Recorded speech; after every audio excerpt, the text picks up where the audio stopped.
கிண்ணோக்கிய தாண்டி போய் அழுகுறான்டா. இதெல்லாம் என் அப்பாட்ட மூச்சு சுவாச்சிருக்கோம். ஆனரை அடிச்சா பிறகு இதுல அப்பா முதலாவதா வந்திருந்து எனக்கு அங்க ஜாழ்ப்பாணம் சொன்னேன். நான் முதலாவது உள்ள போனேன். ஆயுத போராட்டத்தால நாங்கள் வெளில இயலாது. அப்ப அது நாங்கள் உலகத்தை எதிர்த்து வெளில இயலாது. உங்களுக்கு திறங்கு தானே. அந்த நேரத்திலேயே நாங்கள் மூளையை பாவிச்சிருந்தோம். அண்ணன் பாலசிங்கம் சொன்ன மாதிரி மூளையை பாவிச்சிருந்தா நாங்கள் இப்படியாவது என்ன செய்யலாம்னு சொன்னோம். இப்ப மூளையை பாவிப்போம். மூளையை பாவம் தமிழருக்கு எங்கட தமிழ் ஆக்களுக்கு நாங்கள் சிங்களவர்களுக்கு நிகரான உரிமையை போயிட்டு கொடுக்கறதுக்கு சிங்களவருக்கும் விருப்பம். சிங்களவர் ஒரு நாளும் சொல்லல உங்களுக்கு உரிமை தரையிலாம். அதை சொல்றது அரசியல்வாதி. 1-2 பேர் தான் சொல்றது தங்களோட நிலைப்பாட்டுக்காக. ஒவ்வொரு சிங்களவனோட போய் பழகி தெரிஞ்சுக்கிறேன். அதுக்கப்புறம் நீ தமிழ் ஏரியாவுக்கு வர மாட்டேன். அது நாங்கள் அதை பிரிச்சு ஆள்றாங்க. விலகிச்சோம். திரும்ப இதை போட இது கட்டாய முக்கியம். பிள்ளையான இதுகள் பெறக்கூடாது. நான் நம்பி இந்த இதில் சொல்றேன்.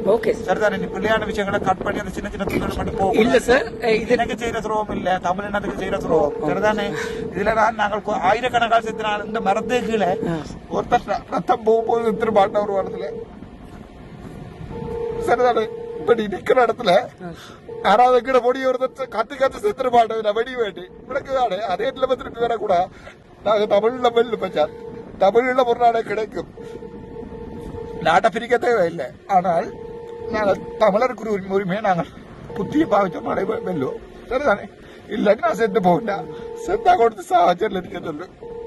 ரைட். தேங்க்ஸ். ஓகே.